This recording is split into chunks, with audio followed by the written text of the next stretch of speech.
Пайғамбар саллаллаху алейхи ва саллям не дейді? Сахибул васила. Енді васила, бұл васила деген нәрсе бар. Жәннаттағы не бұл? Жәннаттағы дәреже жалғыз-ақ адамға беріледі дейді Пайғамбар саллаллаху алейхи ва саллям айтады.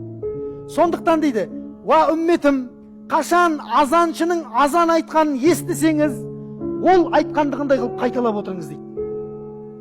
Болмаса инстаграмға кіріп шұқылап отыр дейді, азанмен шаруаң болмасын. Бізде азан айтып жатса әңгімелесіп отырамыз, дұрыс па? Ол жақсы емес негізі. Пайғамбар саллаллаху алейхи ва саллям қайтарған амалдардан. Азаншы азан айтып жатқан кезде ол айтқандығы сияқты айт деген хадистер бар, жәннати боласың деген хадистер бар.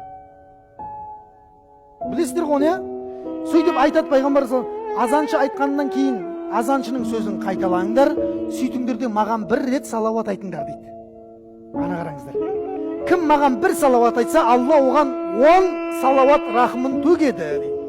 Және содан кейін маған василаны сұраңдар дейді. Аллахумма рабба хади дауати тамма ва салатил қаима ати Мухаммаданил василата вал фадила. Бар ма екен дұғаның ішінде?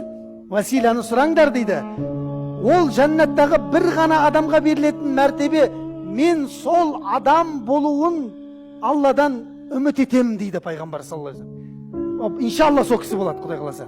Мына бүкіл миллиардтаған үмметтің дұғасын Алла қайтара ма азаннан кейін? Сол кісі болады иншалла. Және кім маған уәсиланы сұраса дейді, менің шапағатым міндетті түрде оған жетеді дейді. Ана қараңыздар. Азанның дұғасы маңызды ма екен? Маңызды екен.